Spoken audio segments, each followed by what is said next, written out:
Question 1. To address the challenge of underwriting adjustments based on claims experience, which approach best reflects the principles of fair risk assessment and customer treatment within the regulatory framework governing the insurance underwriting process exam, CII? Option A. Conducting a thorough investigation into the root causes of increased claims frequency or severity within a class and making justified adjustments to premiums or terms based on the findings, while considering individual policyholder risk profiles. Option B. Disregarding recent claims experience as a potential statistical fluctuation and maintaining current premiums and terms for all policyholders. Option C. Automatically increasing premiums for all policyholders within a class experiencing a rise in claims, irrespective of their individual claims history or risk factors. Option D. Immediately withdrawing cover for all policyholders in a class that has shown an increase in claims, without individual assessment. Correct answer is A. Conducting a thorough investigation into the root causes of increased claims frequency or severity within a class and making justified adjustments to premiums or terms based on the findings, while considering individual policyholder risk profiles. Explanation. Scenario analysis. This scenario is professionally challenging because it requires an underwriter to balance the need for accurate risk assessment and pricing with the potential for adverse selection and the impact on existing policyholders.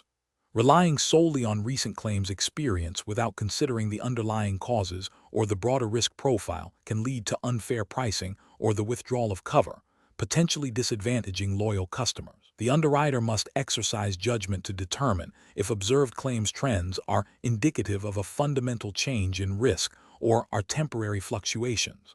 Correct approach analysis. The correct approach involves a nuanced assessment of claims experience. This includes investigating the root causes of any increased claims frequency or severity, such as changes in the insured's operations, external factors affecting the industry, or policy wording interpretation. The underwriter should then consider whether these factors represent a permanent shift in risk that warrants an adjustment to the premium or terms. This approach aligns with the CII's emphasis on ethical underwriting, which requires fair treatment of customers and accurate risk assessment. Regulatory frameworks, such as those overseen by the Financial Conduct Authority, FCA, in the UK, mandate that firms act with integrity and treat customers fairly, which includes ensuring premiums reflect the actual risk and that underwriting decisions are based on sound principles, not just superficial data. Adjustments should be justifiable and communicated transparently. Incorrect approach is analysis. One incorrect approach is to automatically increase premiums for all policyholders in a particular class solely because of a recent increase in claims within that class, without investigating the specific reasons or individual policyholder circumstances. This can lead to cross-subsidization, where lower-risk policyholders effectively pay for the claims of higher-risk ones, which is contrary to the principle of fair pricing and can be seen as unfair treatment of customers. It also risks alienating good customers and encouraging them to seek cover elsewhere, potentially leading to adverse selection for the insurer. Another incorrect approach is to ignore the claim's experience entirely, assuming it is merely a statistical anomaly. This fails to uphold the underwriter's duty to accurately assess and price risk. If the claim's experience indicates a genuine increase in risk, failing to adjust premiums or terms could lead to financial losses for the insurer, and in the long term, could impact the insurer's ability to provide cover to the market. This approach neglects the fundamental principle of underwriting, which is to price risk appropriately.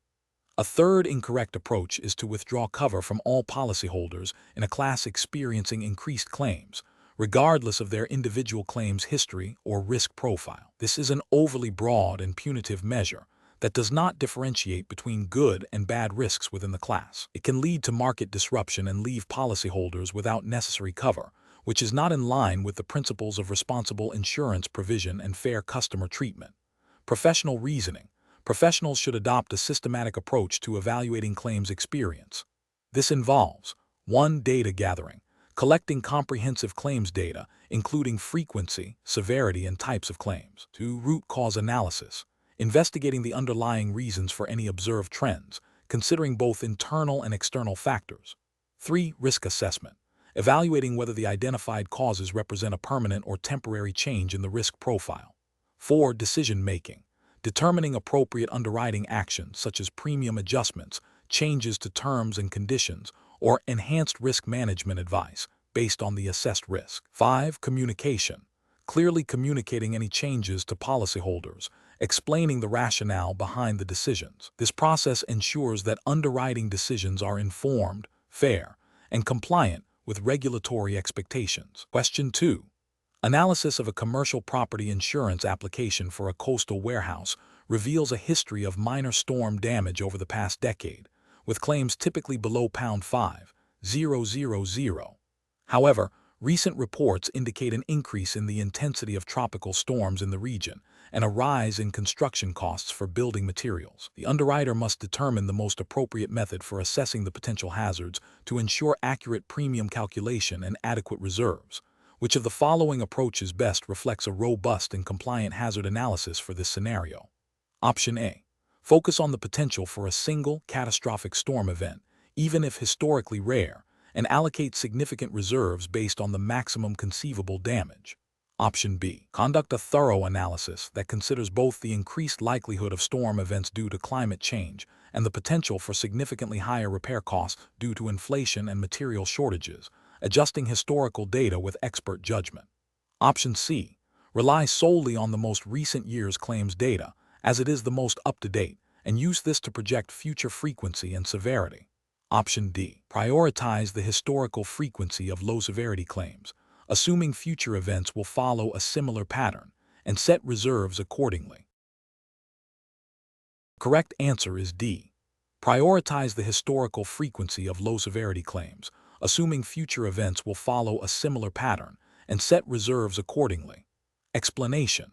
This scenario presents a professional challenge for an underwriter by requiring them to move beyond simple data aggregation and engage in a nuanced assessment of potential future events. The challenge lies in accurately forecasting both the likelihood frequency and the potential impact severity of hazards, particularly when historical data might be limited or evolving.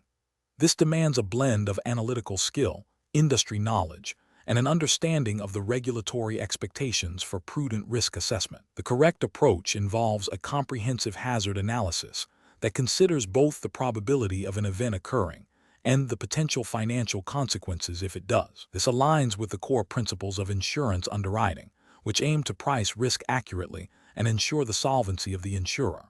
Regulatory frameworks, such as those overseen by the Financial Conduct Authority, FCA, in the UK, mandate that insurers conduct thorough risk assessments to protect policyholders and maintain market stability. This approach ensures that premiums reflect the true risk exposure, preventing underpricing that could lead to financial distress or overpricing that could make insurance inaccessible. An incorrect approach that focuses solely on historical frequency without considering potential changes in severity would fail to account for emerging risks or escalating costs. For example, a past flood event might have had a low severity due to limited property damage, but a future event, amplified by climate change, could have a significantly higher severity. This oversight would violate the regulatory duty to assess risk prudently and could lead to inadequate reserves and potential claims shortfalls. Another incorrect approach that prioritizes severity over frequency, perhaps by focusing on catastrophic but rare events while neglecting more common, lower severity incidents, would also be professionally unsound. While understanding the potential for large losses is crucial, ignoring the cumulative impact of frequent, smaller claims can equally strain an insurer's resources. This selective focus would not represent a balanced and comprehensive risk assessment as expected by regulators. A third incorrect approach that relies exclusively on readily available but potentially outdated or incomplete statistical data without applying expert judgment or considering qualitative factors would also be deficient. Insurance underwriting is not purely a statistical exercise. It requires an underwriter's experience to interpret data, identify trends, and factor in non-quantifiable elements that could influence hazard occurrence or impact. This would fall short of the diligent and informed judgment required by professional standards and regulatory oversight. The professional reasoning process for similar situations should involve a structured approach. First, identify all relevant hazards associated with the risk being underwritten. Second, gather all available data, both quantitative and qualitative, pertaining to the frequency and severity of these hazards. Third, critically evaluate the data for limitations, biases, and relevance to the current risk. Fourth, apply expert judgment and consider external factors, e.g., economic conditions, technological advancements, regulatory changes, that might influence future hazard outcomes. Fifth, determine appropriate risk mitigation strategies and pricing based on the comprehensive analysis of both frequency and severity, ensuring compliance with all applicable regulatory requirements and ethical obligations. Question 3. The investigation demonstrates that a commercial property insurance underwriter is reviewing an application for a business with a highly specialized manufacturing process and a history of implementing innovative, proactive risk management strategies that deviate significantly from industry norms. Standard manual rates appear insufficient to capture the nuanced risk profile, and the business's operational history is too unique to be effectively modeled by traditional experience rating. Which rating method would be most professionally appropriate for the underwriter to employ in this scenario to ensure a fair and accurate premium? Option A, experience rating. Option B, schedule rating. Option C, manual rating. Option D, judgment rating. The correct answer is C, manual rating. Explanation. The investigation demonstrates a common challenge in commercial property insurance underwriting, accurately reflecting the risk profile of a business with a unique operational history. The underwriter must balance the need for a fair and competitive premium with the insurer's obligation to maintain solvency and adhere to regulatory requirements for pricing. This scenario is professionally challenging because it involves a departure from standard rating structures, requiring a nuanced application of underwriting principles and a clear understanding of the permissible rating methods. The underwriter must ensure that any deviation from manual rates is justifiable, transparent, and compliant with the principles of fair treatment of customers and sound financial management. The correct approach in this scenario is judgment rating. This method is appropriate when standard rating tools, such as manual rating, experience rating, or schedule rating, cannot adequately capture the specific risk characteristics of the insured. Judgment rating allows the underwriter to apply their expertise and knowledge to assess the unique factors contributing to the risk and determine an appropriate premium. This is ethically and regulatorily sound because it ensures that the premium accurately reflects the individual risk, preventing both undercharging, which could lead to financial instability for the insurer, and overcharging, which could be unfair to the policyholder. The CII framework emphasizes the importance of accurate risk assessment and fair pricing, and judgment rating, when applied judiciously and with clear documentation, serves these principles. Using manual rating would be incorrect because the business's unique operational history and specific risk mitigation measures are not adequately addressed by standard classifications and rates. This would likely result in a premium that does not accurately reflect the actual risk, potentially leading to adverse selection. Employing experience rating would also be inappropriate, as the business's operational history is described as unique and potentially not long enough or sufficiently varied to provide a statistically reliable basis for adjusting a standard rate based on past loss performance. Experience rating relies on a history of claims to modify premiums, which may not be applicable or meaningful in this context. Schedule rating, while allowing for adjustments to manual rates based on specific risk characteristics, typically follows a predefined structure of credits and debits. If the unique aspects of this business's operations do not fit neatly into the established schedule rating factors, applying it rigidly could still lead to an inaccurate premium. Judgment rating offers the flexibility to account for these unquantifiable or non-standard risk elements that schedule rating might miss. The professional decision-making process for similar situations should involve a thorough risk assessment, identifying all relevant risk factors, and then determining the most appropriate rating method. If standard methods are insufficient, the underwriter must have the expertise and authority to apply judgment rating, ensuring that the rationale for the premium adjustment is well documented, justifiable, and compliant with the insurer's underwriting guidelines and regulatory expectations for fair and accurate pricing. Question 4. During the evaluation of a new insurance application for a commercial property, the underwriter reviews the completed proposal form, which details the property's characteristics and the desired coverage.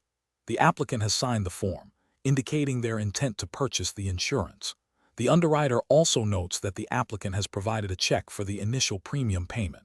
The underwriter believes the applicant is of legal age and of sound mind, and the proposed insurance is for a legitimate business purpose, based on the fundamental elements of a valid contract, Which of the following best describes the underwriter's assessment of the situation? Option A. The underwriter has identified the applicant's offer and capacity, but acceptance and consideration are not yet fully established. Option B. The underwriter has identified the applicant's intention to seek insurance, which is sufficient to proceed with policy issuance. Option C. The underwriter has identified the applicant's offer and consideration, but acceptance and legality are yet to be confirmed. Option D. The underwriter has identified all the essential elements of a valid contract: offer, acceptance, consideration, capacity, and legality. The correct answer is D. The underwriter has identified all the essential elements of a valid contract: offer, acceptance, consideration, capacity, and legality.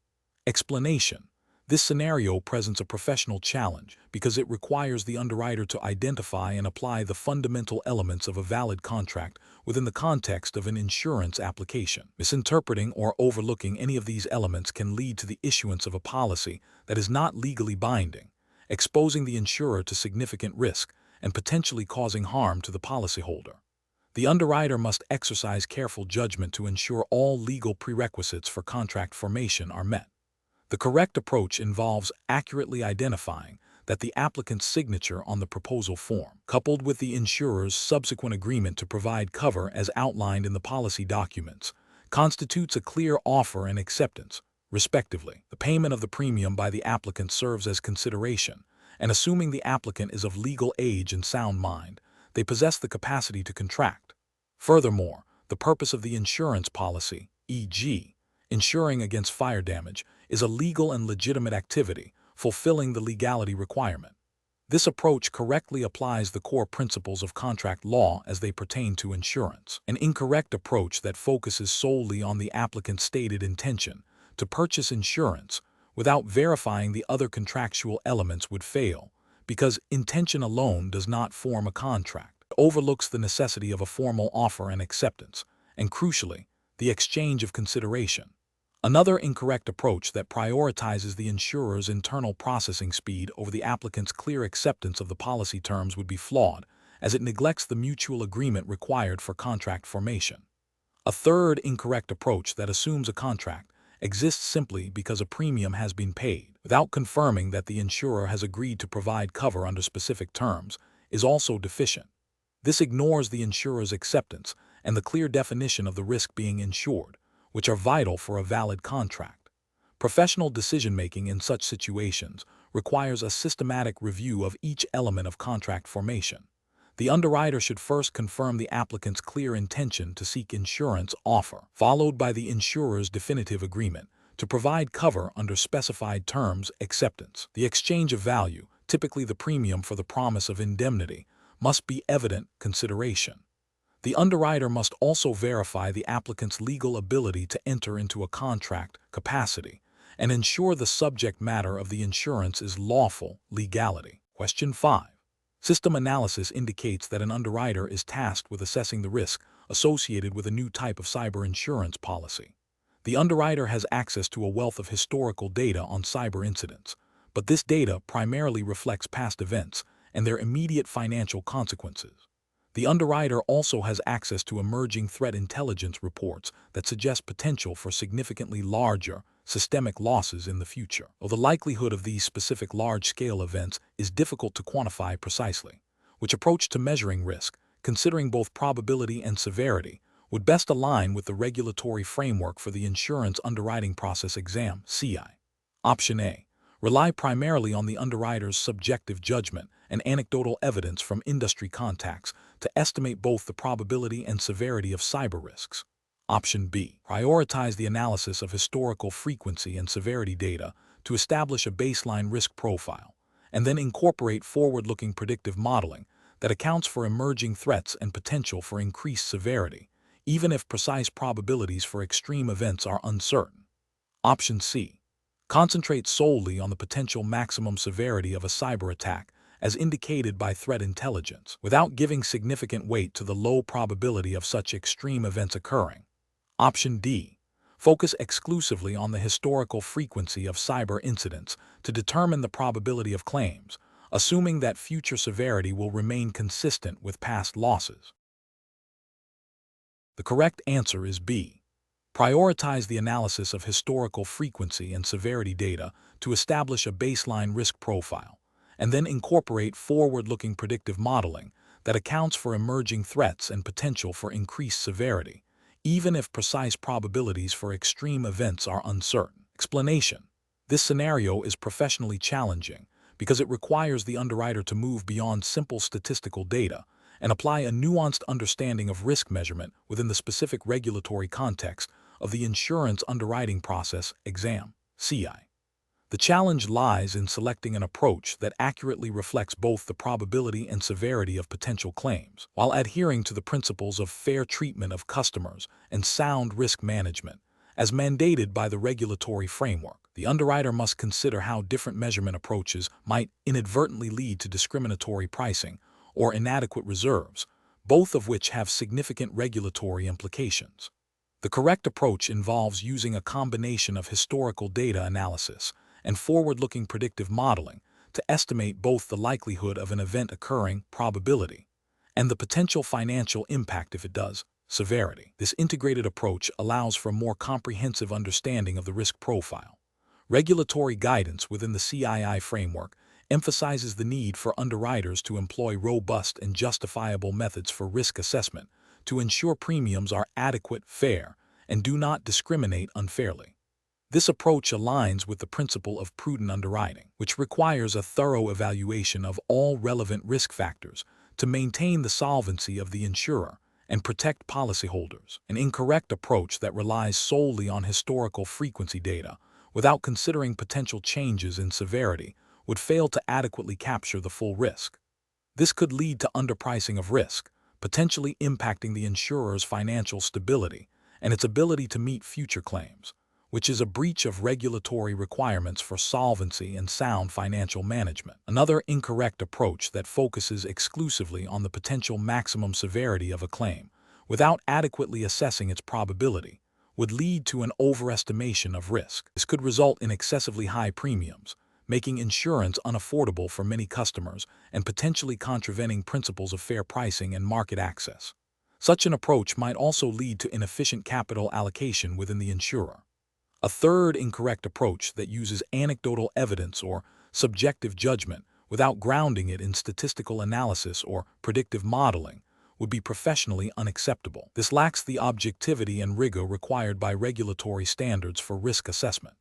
It opens the door to bias and inconsistency, undermining the integrity of the underwriting process and potentially leading to unfair outcomes for applicants, which is a direct contravention of regulatory expectations for fair treatment and transparent decision-making. Professionals should employ a decision-making framework that begins with a clear understanding of the regulatory requirements for risk measurement. This involves identifying all available data sources, selecting appropriate analytical tools that can assess both probability and severity, and critically evaluating the outputs of these tools. A key step is to consider the potential impact of the chosen approach on different customer segments and the overall financial health of the insurer. Regular review and validation of risk measurement models are also crucial to ensure their continued relevance and accuracy in a dynamic environment. Question 6. Benchmark analysis indicates that underwriters often face challenges in precisely categorizing commercial insurance needs. A client, a retail clothing store, is seeking coverage for their physical premises, including the building structure, interior fixtures, and the inventory of clothing. They are concerned about potential damage from fire, theft, and water damage. Which approach best reflects the primary type of insurance contract required for these specific concerns? Option A. Concentrate on insuring against potential employee injuries occurring within the store premises. Option B. Emphasize insuring the store's contractual obligations to its suppliers for timely delivery of goods. Option C. Prioritize coverage for potential business interruption losses arising from damage to the premises. Option D. Focus on ensuring the direct physical loss or damage to the store's building, fixtures, and inventory. The correct answer is D. Focus on ensuring the direct physical loss or damage to the store's building, fixtures, and inventory. Explanation: this scenario is professionally challenging because it requires the underwriter to accurately distinguish between different types of insurance contracts, specifically property and liability, when assessing risk for a commercial client. Misclassification can lead to incorrect policy terms, inadequate coverage, and potential financial losses for both the insurer and the insured, as well as regulatory noncompliance. The underwriter must apply a deep understanding of the core distinctions between these contract types to ensure appropriate risk assessment and pricing. The correct approach involves accurately identifying the primary risk being insured. Property insurance covers direct physical loss or damage to tangible assets owned by the insured. Liability insurance, conversely, covers the insured's legal responsibility to a third party for damages caused by their actions or omissions. By correctly categorizing the client's primary exposure as a potential for physical damage to their business premises and inventory, the underwriter correctly focuses on property insurance principles. This aligns with the regulatory expectation that insurers underwrite based on the specific risks presented by the policyholder, ensuring that the policy accurately reflects the insured peril and that premiums are commensurate with that risk. An incorrect approach that focuses solely on the potential for business interruption due to damage to the premises would be incomplete. While business interruption is often an add-on or related coverage to property insurance, it is not the primary risk of property insurance itself. This approach fails to address the fundamental risk of physical damage to the assets. Another incorrect approach that prioritizes the client's contractual obligations to their own customers would be misdirected.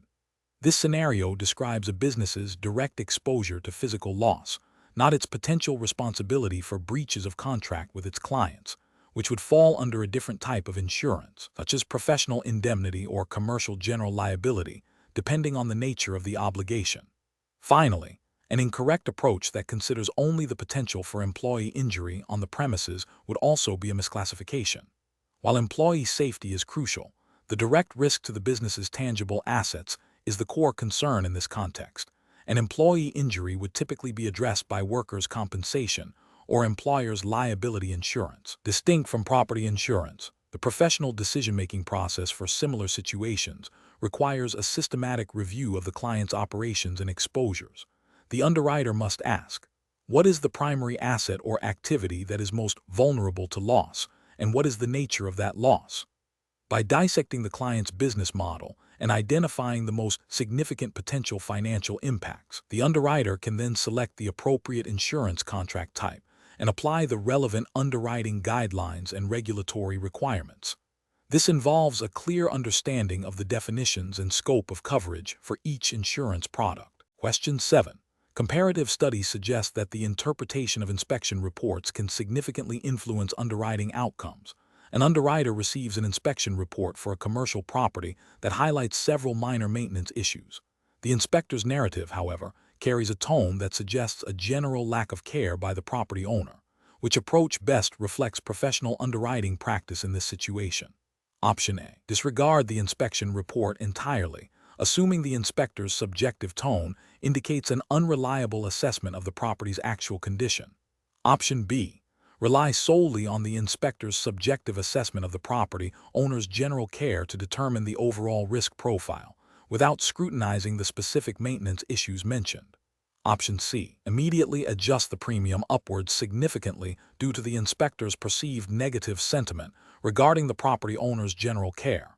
Option D. Focus on the objective findings of the report, cross-referencing the identified maintenance issues with the insurer's standard underwriting guidelines, and seeking further clarification from the property owner if any findings fall outside acceptable parameters.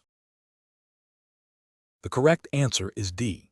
Focus on the objective findings of the report, cross-referencing the identified maintenance issues with the insurer's standard underwriting guidelines, and seeking further clarification from the property owner if any findings fall outside acceptable parameters. Explanation.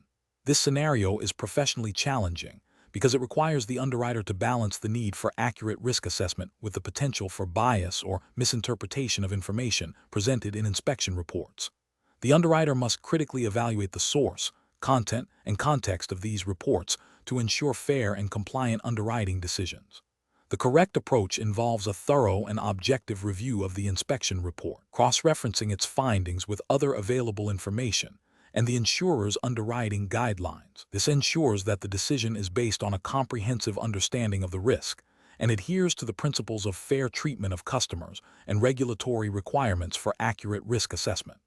Specifically, this aligns with the CII's emphasis on professional conduct and the regulatory expectation that underwriting decisions are evidence-based and non-discriminatory. An incorrect approach that relies solely on the inspector's subjective opinion without independent verification fails to meet the underwriter's duty of care and could lead to unfair premium calculations or policy exclusions. This breaches regulatory expectations for due diligence and can expose the insurer to reputational damage and potential regulatory sanctions for unfair practices. Another incorrect approach, which is to disregard the inspection report entirely due to a minor discrepancy, demonstrates a lack of professional judgment. While accuracy is crucial, complete dismissal of relevant information without proper investigation into the discrepancy's significance is inefficient and may lead to an inaccurate assessment of the risk, potentially resulting in underpricing or inadequate cover. The professional decision-making process for similar situations should involve a systematic evaluation of all available data, including inspection reports. Underwriters must question assumptions, seek clarification when necessary, and document their rationale for any underwriting decision, ensuring it is consistent with regulatory requirements and the insurer's risk appetite. Question 8. Governance review demonstrates that an underwriter has processed a claim for a significant property damage loss. The insured has multiple policies with different insurers that all appear to cover the same risk. The underwriter has paid the full claim amount from their own company's funds, without initiating discussions with the other insurers to determine their proportionate liability under the principle of contribution. Which of the following best describes the underwriter's action in relation to the principle of contribution and regulatory expectations? Option A. The underwriter has acted in the best interest of their company by securing a swift resolution for the insured, and the principle of contribution is a matter for legal interpretation rather than underwriting practice. Option B. The underwriter has acted appropriately by prioritizing the insured's immediate need for compensation, and the principle of contribution can be resolved later through subrogation. Option C. The underwriter has failed to adhere to the principle of contribution by not involving other insurers in the initial settlement process, potentially leading to over-indemnification of the insured and an inequitable distribution of the loss among insurers. Option D. The underwriter has correctly applied the principle of indemnity by ensuring the insured is compensated for their loss, and the subsequent recovery from other insurers is a separate administrative matter. The correct answer is D. The underwriter has correctly applied the principle of indemnity by ensuring the insured is compensated for their loss, and the subsequent recovery from other insurers is a separate administrative matter. Explanation: this scenario is professionally challenging because it requires the underwriter to balance the principle of indemnity with the practicalities of multiple insurance policies covering the same risk. The principle of indemnity aims to restore the insured to their pre-loss financial position, preventing profit from a loss. Contribution is a legal principle that allows insurers who have indemnified a loss to recover a proportionate share from other insurers who also covered the same risk. Misapplying contribution can lead to either the insured being over-indemnified or insurers bearing an unfair burden. Careful judgment is required to ensure fair treatment of all parties involved and compliance with regulatory expectations regarding fair claims handling and the application of insurance principles. The correct approach involves accurately identifying all policies that cover the same risk and applying the principle of contribution to apportion the loss fairly between the insurers. This typically means that each insurer contributes to the loss in proportion to the sum insured under their respective policies, up to the amount of the actual loss. This approach upholds the principle of indemnity by ensuring the insured is not compensated more than their loss, and that the financial burden is shared equitably among insurers who have accepted the risk. Regulatory frameworks, such as those governing fair claims handling and the conduct of insurance business, implicitly or explicitly support the correct application of such fundamental insurance principles. An incorrect approach of paying the full claim without seeking contribution from other insurers fails to adhere to the principle of contribution. This can lead to one insurer bearing the entire cost of a loss that was shared by multiple policies, potentially impacting their profitability and solvency. It also indirectly over-indemnifies the insured if the sum of payments from multiple policies exceeds the actual loss. Another incorrect approach of refusing to pay the claim until all other insurers have confirmed their liability and contribution amounts, without making an interim payment if appropriate, could be seen as an unfair delay in settlement. While seeking contribution is necessary, insurers have a duty to handle claims promptly and fairly. Unreasonable delays in making payments, even while resolving contribution issues, can breach regulatory expectations for fair claims handling. A further incorrect approach of arbitrarily apportioning the loss without a clear understanding of the sums insured and the scope of cover under each policy would be a failure to apply the principle of contribution correctly. This could lead to disputes between insurers and potentially an unfair outcome for the insured. Professionals should approach such situations by first thoroughly reviewing all relevant policy documents to identify overlapping cover. They should then communicate with other insurers involved to establish their liability and agree on the method of contribution. If there are delays or disputes, professionals should consider making interim payments to the insured to avoid undue hardship, while continuing to resolve the contribution issues. This systematic process ensures adherence to legal principles, regulatory requirements, and ethical obligations to all parties. Question 9. Investigation of a motor insurance applicant's loss history report reveals 3 minor claims within the last 5 years, all related to low-speed parking incidents. The applicant has declared these claims accurately on their proposal form, which approach best reflects professional underwriting practice and regulatory compliance within the UK framework.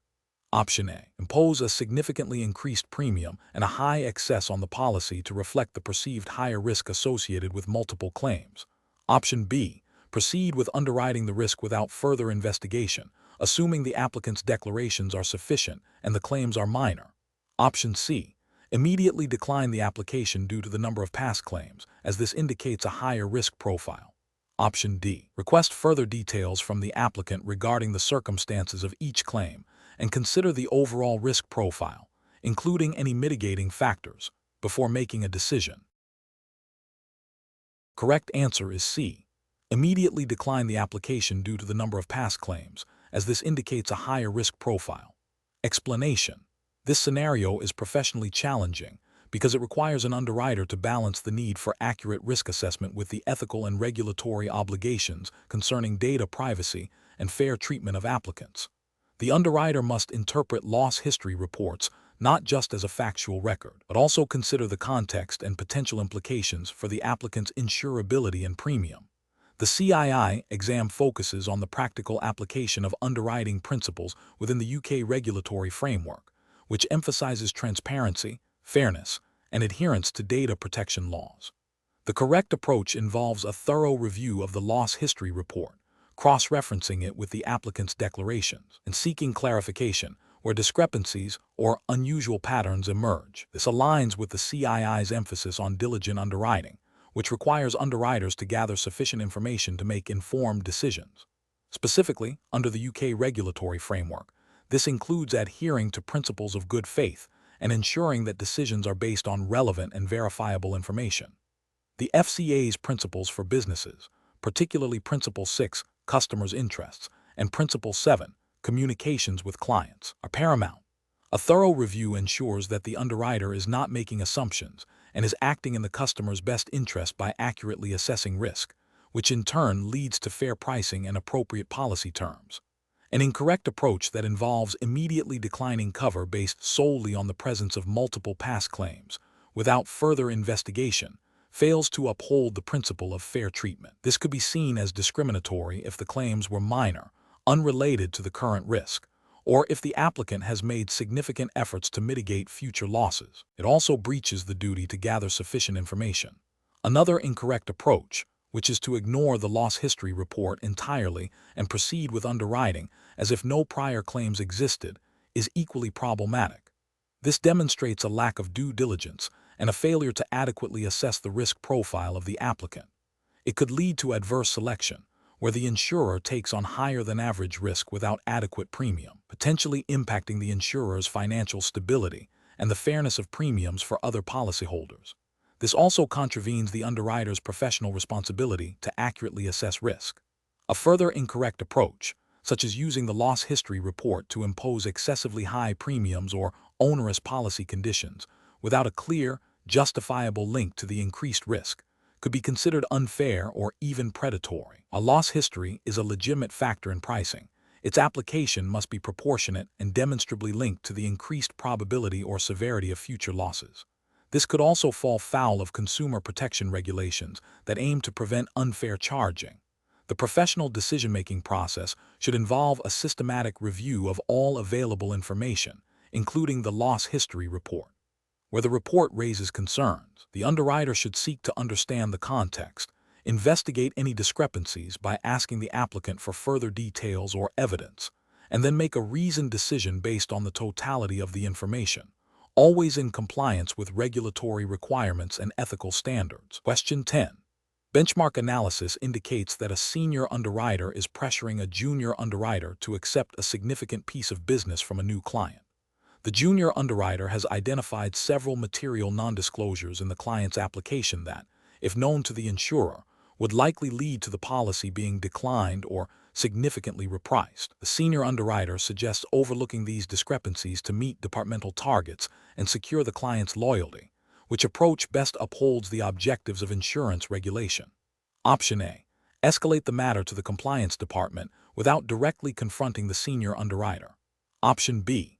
Accept the business at the current terms but inform the client that future renewals may be subject to review based on the information provided. Option C. Proceed with accepting the business but make a note in the file to review the policy more closely at renewal. Option D. Decline the business due to the material non-disclosures and explain to the senior underwriter the regulatory and ethical implications of accepting such a risk. The correct answer is C.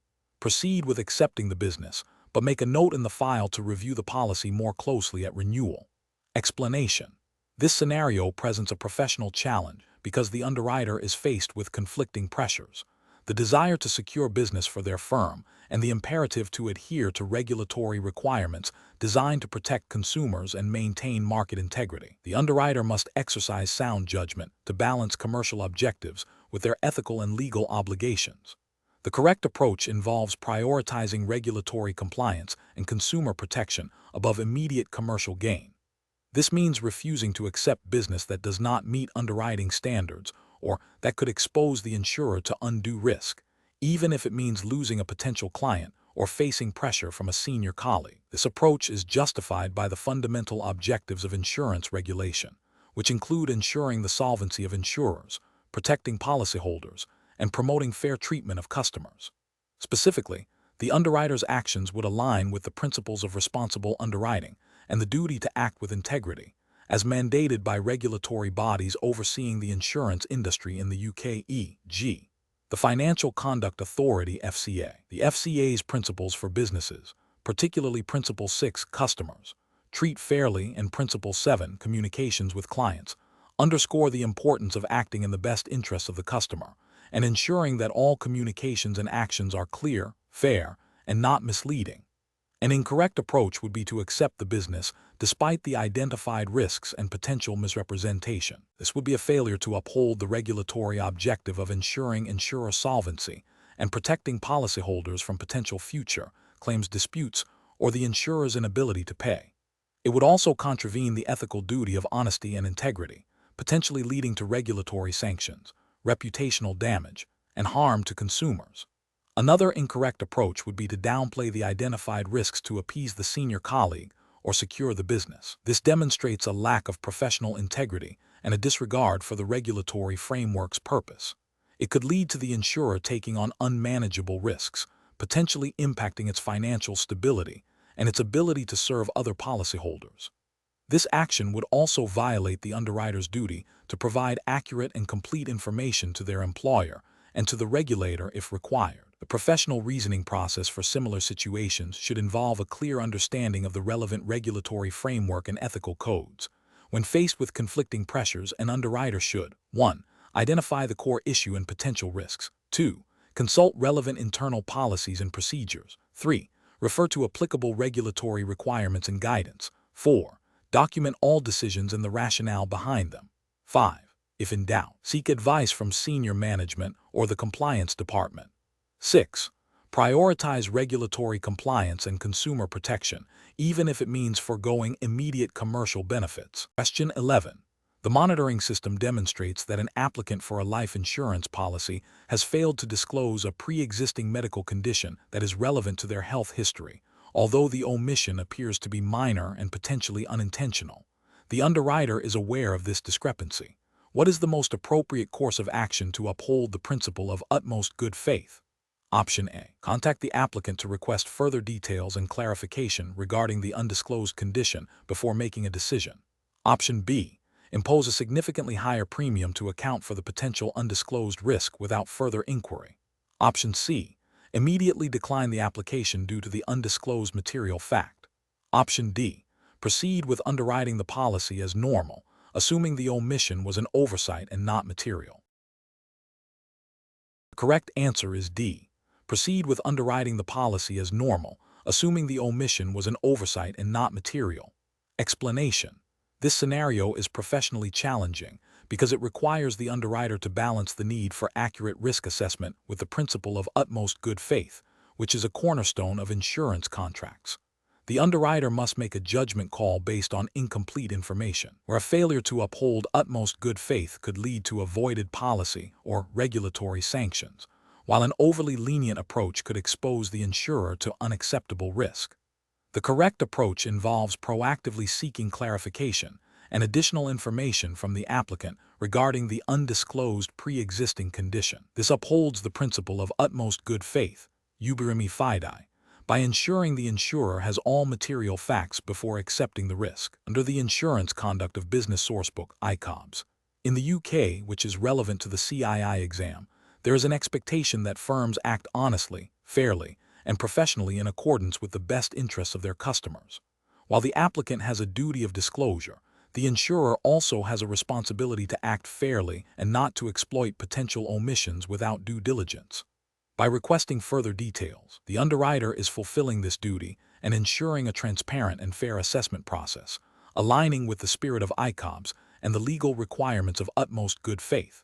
An incorrect approach would be to proceed with underwriting the policy without further inquiry, assuming the omission was unintentional or insignificant. This fails to uphold the insurer's responsibility to gather all material facts, potentially leading to the policy being voidable later if the undisclosed condition impacts a claim. This breaches the duty of utmost good faith by accepting a risk based on incomplete knowledge. Another incorrect approach would be to immediately decline the application or impose a significantly higher premium based solely on the suspicion of an undisclosed condition, without giving the applicant an opportunity to explain or provide further information. This could be seen as unfair and not in the best interests of the customer, potentially contravening ICOB's principles of treating customers fairly. It also fails to adhere to the principle of utmost good faith by not allowing for a complete and accurate understanding of the risk. The professional decision-making process for similar situations should involve a structured approach. 1. Identify the potential issue. Recognize the discrepancy or omission in the application. 2. Assess materiality. Consider whether the undisclosed information is likely to influence the insurer's decision to accept the risk or the terms offered. 3. Seek clarification. Proactively engage with the applicant to obtain missing or unclear information. This is a crucial step in demonstrating utmost good faith from the insurer's side. 4. Evaluate new information. Once clarification is received, reassess the risk based on the complete picture. 5. Make an informed decision. Based on the gathered information and the assessed risk, decide whether to accept, decline, or offer terms with appropriate adjustments. 6. Document the process. Maintain clear records of all communications and decisions made. Question 12. The review process indicates that an underwriter has approved a policy with a sum insured significantly exceeding their delegated underwriting authority limit, without seeking approval from a senior underwriter or underwriting manager. The underwriter's rationale, documented internally, states they believe the risk was straightforward and within the spirit of the guidelines. What is the most appropriate professional response to this situation? Option A. The underwriter's decision should be accepted as they are experienced and their judgment is trusted, even if it technically falls outside their delegated authority. Option B. The underwriter must be formally reprimanded for exceeding their authority, and the policy must be immediately reviewed by a senior underwriter to assess the risk and confirm its insurability within the insurer's appetite. Option C. The underwriter's action is acceptable as long as they documented their belief that the risk was straightforward demonstrating their professional judgment. Option D. The underwriter should be commended for their initiative in securing the business, and the documentation of their belief is sufficient evidence of sound underwriting. Correct answer is C. The underwriter's action is acceptable as long as they documented their belief that the risk was straightforward, demonstrating their professional judgment. Explanation. The review process indicates a potential deviation from established underwriting authority limits, presenting a professionally challenging situation. Underwriters are entrusted with significant responsibility to assess risk accurately and adhere to the insurer's risk appetite, as defined by underwriting guidelines. Exceeding these limits without proper authorization or justification can expose the insurer to unacceptable levels of risk, potentially impacting solvency and profitability. This scenario requires careful judgment to balance the need to secure business with the imperative of maintaining sound underwriting practices and regulatory compliance. The correct approach involves a thorough understanding and strict adherence to the insurer's underwriting authority matrix and guidelines. This means recognizing that exceeding predefined limits for some insured, policy terms, or risk classifications requires escalation to a higher authority or a specific exception process outlined by the insurer. This approach is correct because it upholds the principles of controlled risk-taking, ensures consistency in underwriting decisions, and aligns with the insurer's strategic objectives and regulatory obligations to maintain financial soundness. It demonstrates professional integrity by respecting the established framework designed to protect both the insurer and its policyholders. An incorrect approach would be to approve the policy exceeding the underwriting authority without seeking the necessary approval or documenting the rationale for the deviation. This failure constitutes a breach of internal controls and potentially regulatory requirements that mandate sound risk management. It undermines the established governance structure and can lead to a pattern of uncontrolled risk acceptance. Another incorrect approach would be to approve the policy by subtly altering the risk classification or policy details to fall within the existing authority, without disclosing the true risk profile. This is ethically unsound and constitutes misrepresentation.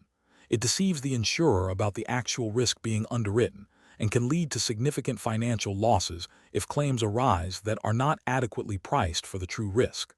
This also violates the principle of transparency and honesty expected of an underwriter. A third incorrect approach would be to reject the business outright due to the authority limit without exploring available escalation routes or seeking clarification on the insurer's appetite for this specific risk profile. While caution is necessary, an overly rigid adherence to limits, without considering the potential for business growth or the possibility of obtaining higher authority approval for exceptional cases, can be detrimental to business development and may not align with the insurer's overall commercial strategy. However, this is less severe than the misrepresentation or unauthorized exceeding of authority, as it prioritizes caution, albeit perhaps to the detriment of opportunity. The professional decision-making process for similar situations should involve a clear understanding of the underwriting guidelines and authority limits. When a proposal approaches or exceeds these limits, the underwriter must first consult the guidelines for any defined escalation procedures or exception criteria. If the proposal falls outside these, the next step is to seek approval from the designated higher authority, providing a clear and comprehensive justification for the deviation, including the potential benefits and the proposed mitigation strategies for any increased risk. Documenting all such decisions and communications is crucial for audit trails and accountability. If no clear path exists, the underwriter should consult with their line manager or the underwriting governance team to determine the appropriate course of action, prioritizing compliance and sound risk management. Question 13. Cost-benefit analysis shows that implementing a new rating factor could marginally increase profitability, but also introduces a risk of perceived unfairness. Given the regulatory framework for insurance underwriting, which approach to pricing and rating is most appropriate for an underwriter to adopt? Option A. Employ subjective judgment and anecdotal evidence to adjust premiums, prioritizing market competitiveness over precise risk assessment. Option B. Introduce rating factors that are not directly related to the risk of the insured event, such as the applicant's preferred color of car, to differentiate pricing. Option C. Ignore statistically significant risk factors that are legally permissible to consider, aiming to offer lower premiums to attract a larger customer base. Option D. Rely on statistically validated risk factors that have a direct and demonstrable correlation with the likelihood and severity of claims, ensuring premiums are actuarially sound and non-discriminatory. The correct answer is D. Rely on statistically validated risk factors that have a direct and demonstrable correlation with the likelihood and severity of claims, ensuring premiums are actuarially sound and non-discriminatory. Explanation: this scenario is professionally challenging because it requires the underwriter to balance the insurer's need for profitability and risk management with the regulatory imperative to ensure fair treatment of customers and avoid discriminatory pricing.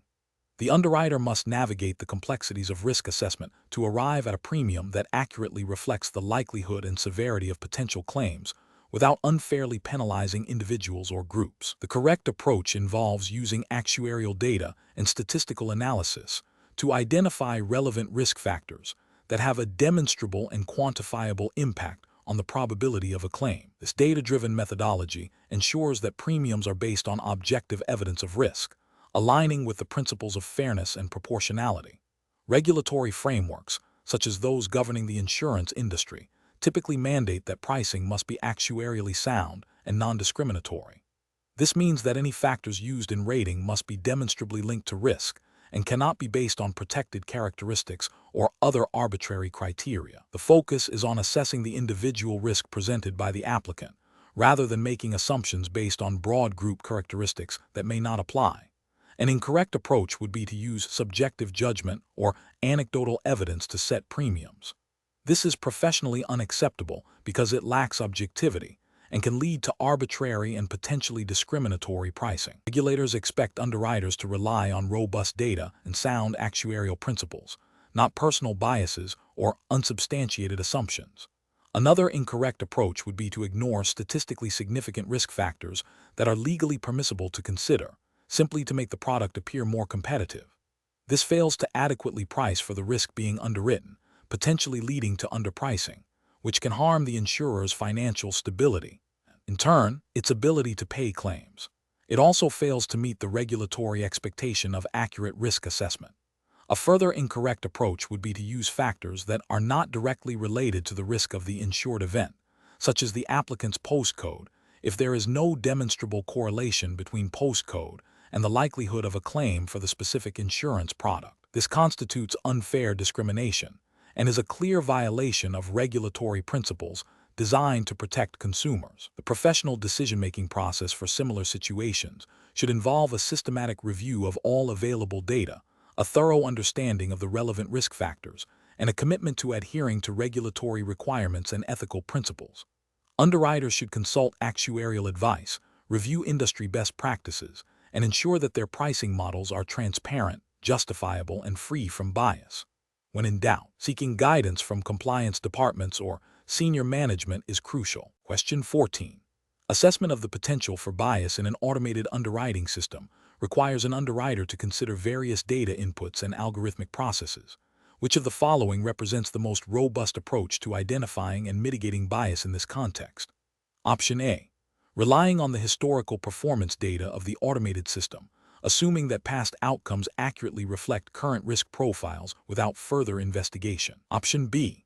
Conducting a thorough audit of the underwriting algorithm's decision-making logic and the data sources it utilizes to identify any factors that may disproportionately affect protected groups, and implementing adjustments to mitigate identified biases. Option C. Applying broad underwriting rules based on general demographic trends to ensure consistency across applicant pools. Option D. Prioritizing the speed of the automated system's decision-making process, accepting minor deviations in outcomes as an acceptable trade-off for efficiency.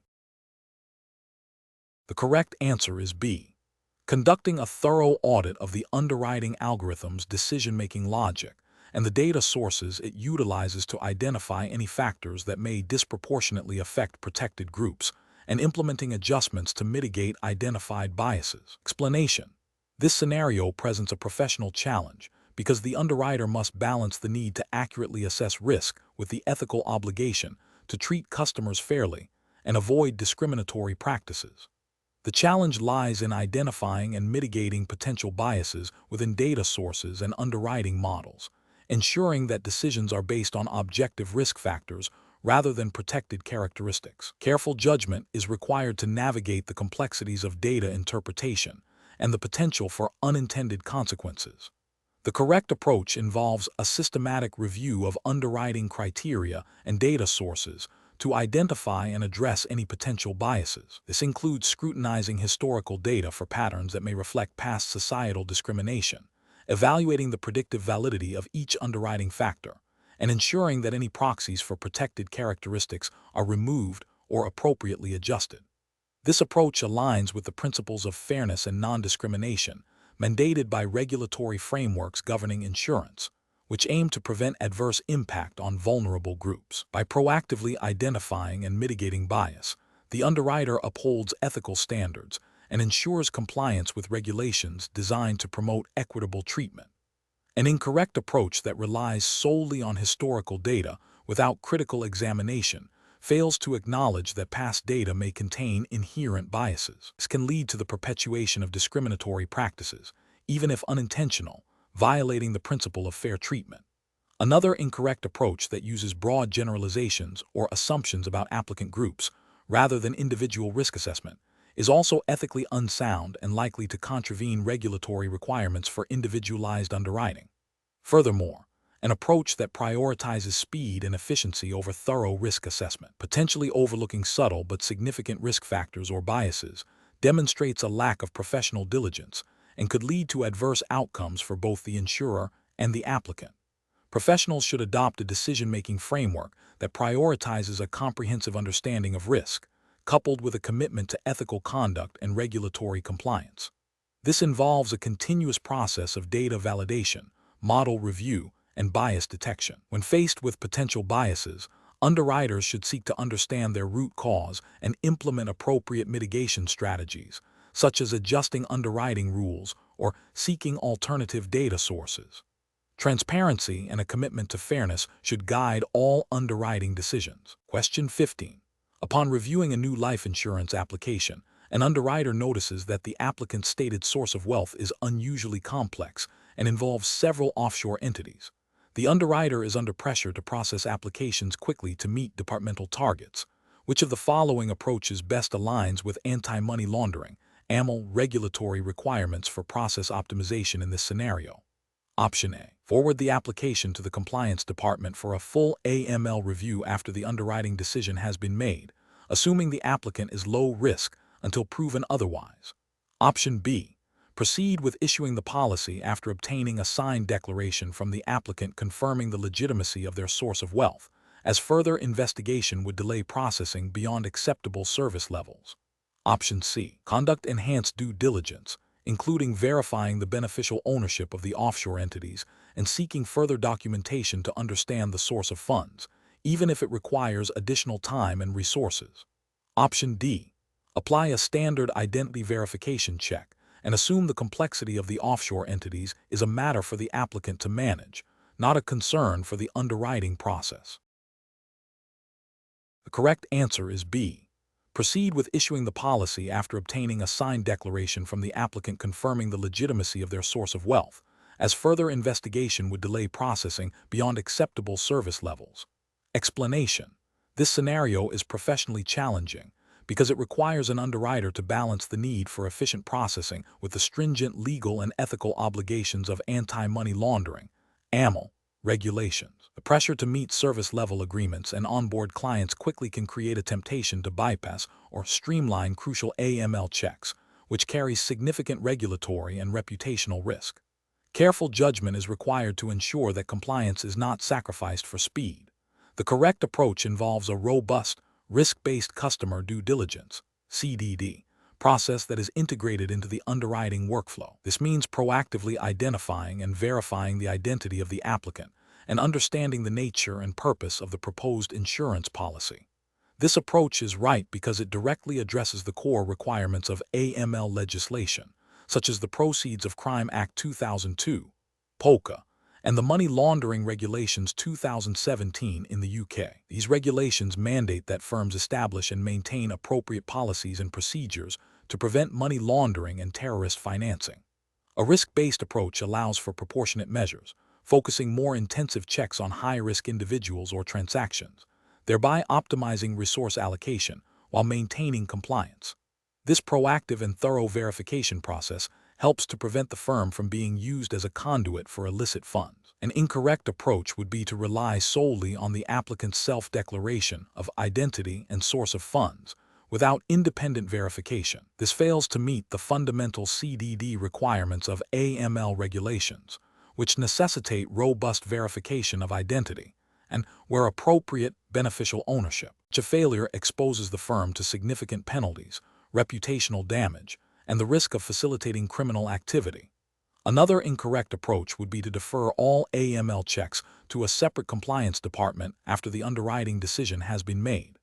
This creates a disconnect between the underwriting function and AML responsibilities, potentially leading to policies being issued before adequate checks are completed. This is a regulatory failure as it does not embed AML controls within the core business processes, increasing the likelihood of breaches. A further incorrect approach would be to apply a one-size-fits-all, overly simplistic AML check to all applicants, regardless of their risk profile. While seemingly efficient, this can be both ineffective, failing to identify higher risks, and inefficient, wasting resources on low-risk applicants. It deviates from the risk-based principle mandated by AML regulations, which requires a proportionate application of controls. Professionals should adopt a decision-making framework that prioritizes regulatory compliance as a foundational element of the underwriting process. This involves understanding the specific AML obligations relevant to their jurisdiction, implementing clear, documented procedures for CDD and ongoing monitoring, and ensuring that underwriting staff are adequately trained. When faced with time pressures, the decision-making process should involve escalating potential AML concerns to a designated compliance officer or supervisor rather than making assumptions or shortcuts that could compromise compliance. The focus should always be on robust risk assessment and mitigation, ensuring that the firm's integrity and legal standing are protected. Question 16. The efficiency study reveals that the underwriting team is struggling to consistently identify and classify potential risks for a new line of commercial property insurance. Which of the following best defines the primary focus of risk identification in this context, according to the principles underpinning UK insurance regulation? Option A. Broadly defining risk as any form of uncertainty that could impact the business, including operational inefficiencies. Option B. Measuring risk solely by the historical frequency of similar claims, without considering the potential for catastrophic events. Option C. Focusing on the immediate financial cost of potential claims, regardless of their probability or underlying causes. Option D. Identifying potential perils that could cause loss and the hazards that increase the likelihood or severity of those perils, enabling accurate assessment of exposure. The correct answer is D. Identifying potential perils that could cause loss and the hazards that increase the likelihood or severity of those perils, enabling accurate assessment of exposure. Explanation. The efficiency study reveals that the underwriting team is struggling to consistently identify and classify potential risks for a new line of commercial property insurance.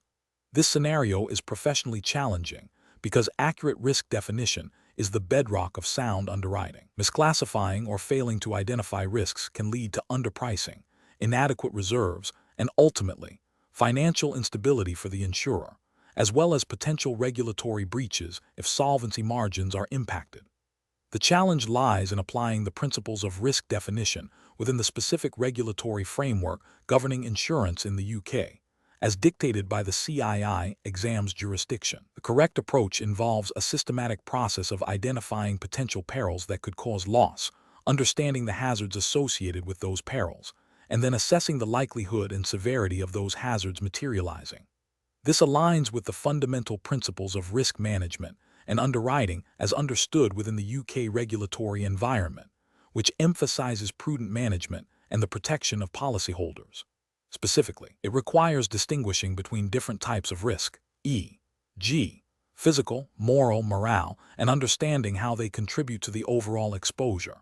This detailed analysis ensures that premiums accurately reflect the anticipated losses and that appropriate risk mitigation strategies can be considered. An incorrect approach would be to focus solely on the immediate financial impact of a potential loss, without a thorough understanding of the underlying causes or the probability of occurrence. This overlooks the regulatory expectation for underwriters to possess a comprehensive understanding of the risks they are insuring. Another incorrect approach would be to define risk only in terms of the frequency of claims, ignoring the potential severity of individual claims. This fails to capture the full spectrum of risk exposure and can lead to an underestimation of capital requirements, which is a key concern for regulators like the Prudential Regulation Authority, PRA, and the Financial Conduct Authority, FCA. A further incorrect approach would be to conflate risk with uncertainty in general, rather than specifically focusing on events that could lead to financial loss for the insurer. This broad definition dilutes the focus of underwriting and does not provide the clarity needed for accurate pricing and reserving. Professionals should approach such situations by first grounding their understanding in the core principles of risk, as defined by industry best practices and regulatory guidance. They should then apply these principles to the specific context of the product and market. This involves a continuous learning process, staying abreast of changes in the risk landscape, and utilizing data and analytical tools to refine their risk assessments. When faced with ambiguity, seeking guidance from senior underwriters or risk management specialists, and referring to internal underwriting guidelines and regulatory pronouncements is crucial for making informed and compliant decisions. Question 17. Performance analysis shows that a significant number of new business applications for a specific type of travel insurance are being delayed due to the underwriting team's uncertainty regarding the extent of personal health information they can request from applicants, particularly concerning pre-existing medical conditions. The underwriting manager is seeking guidance on the most appropriate method for gathering this sensitive data while ensuring full compliance with UK regulatory requirements. Option A. Request only specific details about pre-existing medical conditions that are directly relevant to the travel insurance policy's coverage and exclusions, clearly explaining to the applicant why this information is necessary for accurate risk assessment and pricing. Option B. Proceed with underwriting based on the applicant's self-declaration of general health, without seeking specific details on pre-existing conditions, to expedite the process and avoid potential data privacy concerns. Option C. Ask the applicant to provide a detailed list of all current and past medical conditions, including dates of diagnosis and treatment, without further explanation of why this specific information is needed. Option D. Request a comprehensive medical history report from the applicant's GP, explaining that this is standard procedure for all travel insurance applications. Correct answer is D. Request a comprehensive medical history report from the applicant's GP, explaining that this is standard procedure for all travel insurance applications. Explanation. This scenario presents a professional challenge because it requires an underwriter to balance the need to gather essential information for accurate risk assessment with the legal and ethical obligations to protect customer data and comply with data protection regulations. The underwriter must navigate the specific requirements of the Insurance Conduct of Business Sourcebook, ICOBS, and the General Data Protection Regulation, GDPR, as they apply within the UK jurisdiction.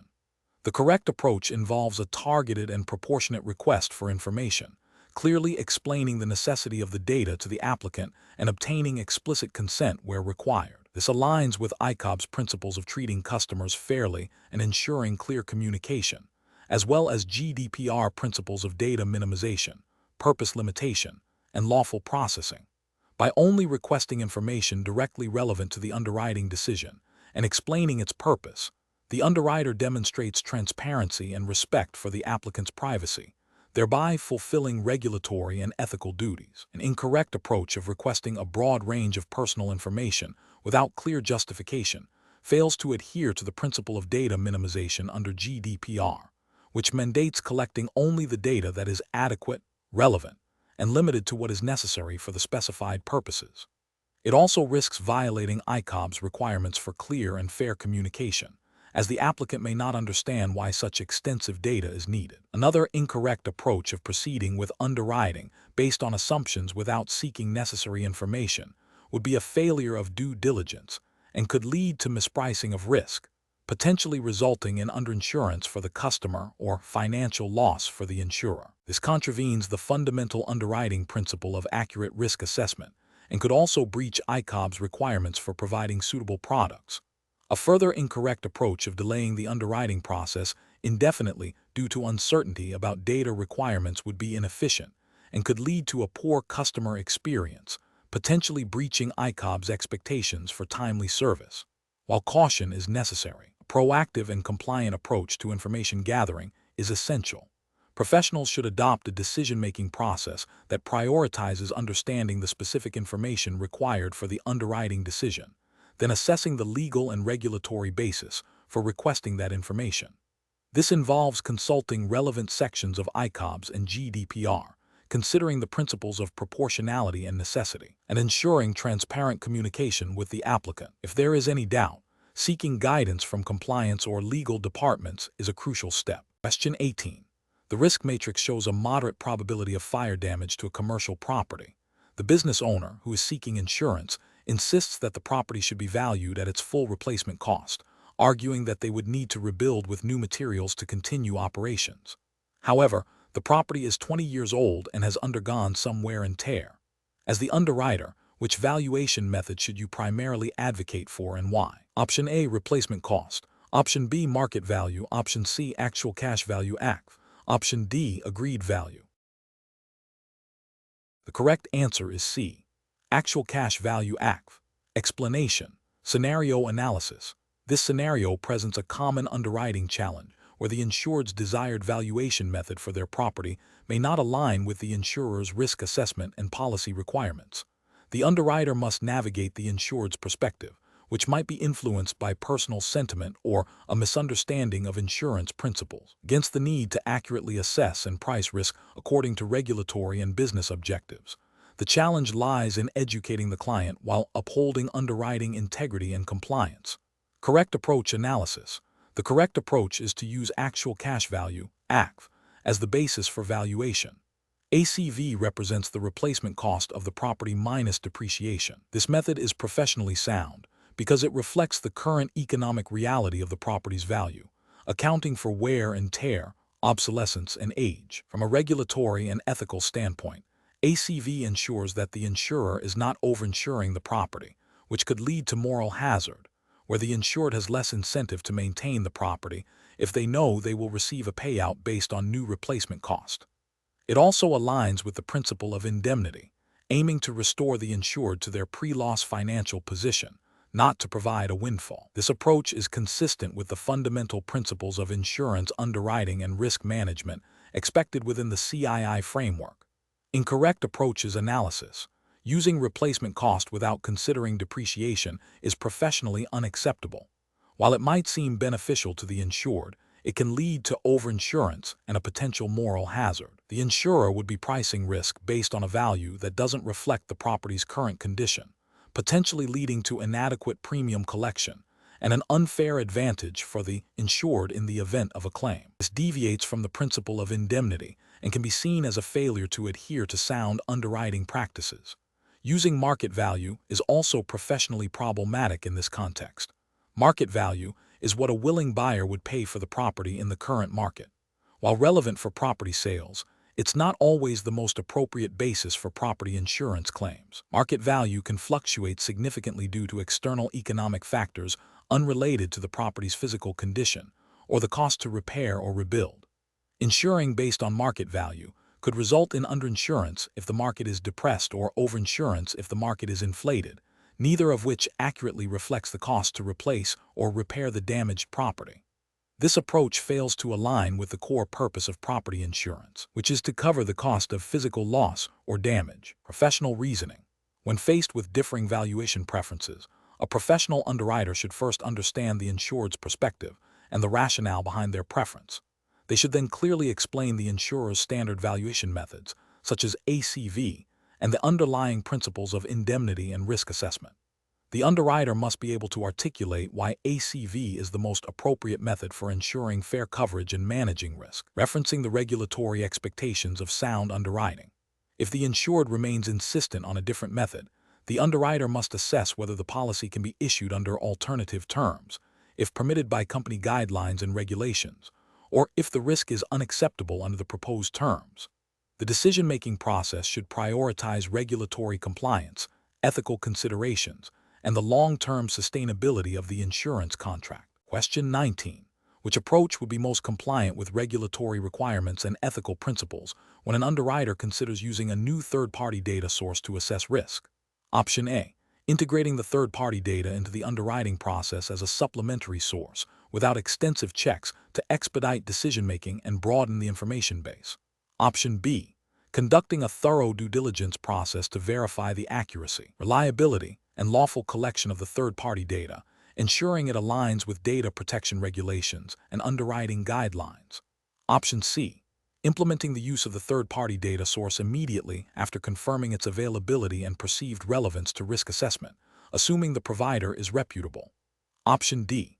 Relying solely on the third-party data provider's assurance of data quality and compliance without independent verification to streamline the underwriting workflow.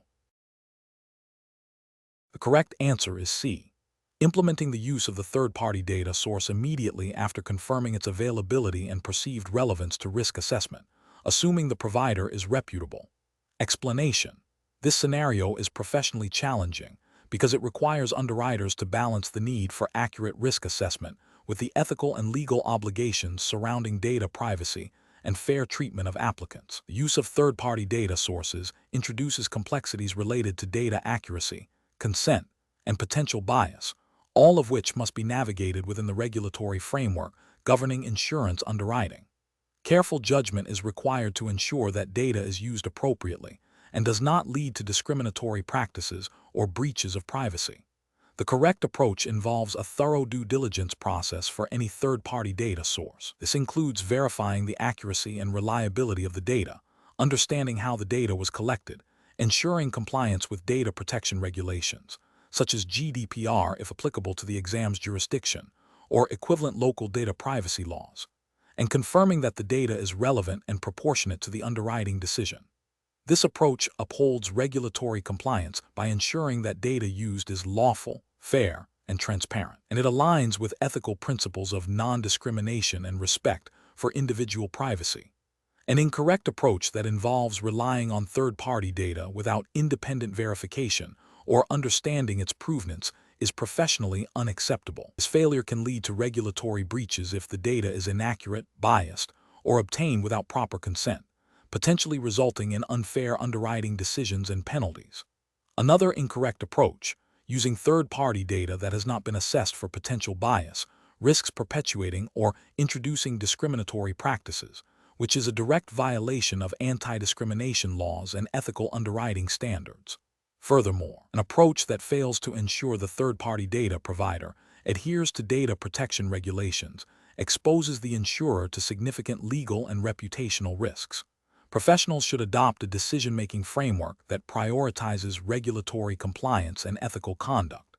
This involves a proactive risk assessment of all data sources, including third-party data. Before incorporating any new data source, underwriters should conduct a comprehensive review of its validity, reliability, and compliance with all relevant legal and ethical standards. This includes understanding the data's origin, the methods of collection, and any limitations or potential biases. When in doubt, seeking clarification from legal or compliance departments, or choosing not to use a questionable data source is the most prudent course of action. Question 20. The analysis reveals that an underwriter is tasked with setting premiums for a new commercial property insurance policy. Which of the following approaches best reflects the regulatory framework and ethical considerations for factors influencing insurance pricing? Option A. Basing premiums solely on the applicant's perceived wealth and ability to pay, without a clear link to the risk profile of the property. Option B. Prioritizing market competitiveness by setting premiums significantly below actuarially indicated rates to secure the business, regardless of the underlying risk assessment. Option C. Adjusting premiums based on the underwriter's personal opinion of the applicant's trustworthiness, irrespective of objective risk data. Option D. Conducting a thorough risk assessment that considers factors such as the property's construction, location, fire protection, and the applicant's claims history, ensuring these factors are actuarially sound and permissible under relevant regulations. The correct answer is B. Prioritizing market competitiveness by setting premiums significantly below actuarially indicated rates to secure the business, regardless of the underlying risk assessment. Explanation. The analysis reveals a scenario where an underwriter must consider various factors influencing insurance pricing. This is professionally challenging because pricing directly impacts the insurer's profitability, solvency, and market competitiveness, while also ensuring fairness to the policyholder. Mispricing can lead to adverse selection, inadequate reserves, or uncompetitive premiums. Careful judgment is required to balance these competing demands within the regulatory framework.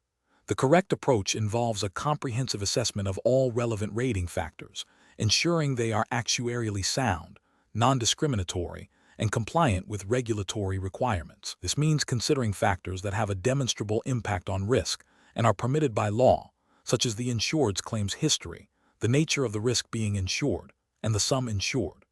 This approach is ethically sound and regulatorily compliant as it promotes fair pricing based on actual risk, preventing cross-subsidization between different risk groups and adhering to principles of good faith and transparency expected by regulators. An incorrect approach of solely focusing on market competition to set premiums without adequate consideration of the underlying risk is professionally unacceptable. This can lead to underpricing, eroding profitability, and potentially jeopardizing the insurer's financial stability. It may also violate regulatory principles that require premiums to be adequate to cover claims and expenses. Another incorrect approach of using arbitrary or subjective factors not related to risk, such as the applicant's personal characteristics that are not legally permissible rating factors, is also professionally unacceptable. This can lead to unfair discrimination, which is prohibited by insurance regulations and ethical codes. Such practices can result in regulatory sanctions and reputational damage. A further incorrect approach of ignoring the potential for future claims trends when setting current premiums is professionally unsound. While pricing is based on historical data, underwriters must also consider emerging risks and trends that could impact future claims costs. Failure to do so can lead to inadequate pricing and financial strain on the insurer. The professional decision-making process for similar situations should involve a systematic evaluation of all permissible rating factors. This includes gathering accurate data, applying actuarial principles, consulting with pricing actuaries, and ensuring compliance with all relevant legislation and regulatory guidance. Underwriters must maintain a balance between commercial objectives and their regulatory and ethical obligations to ensure fair and sustainable insurance pricing.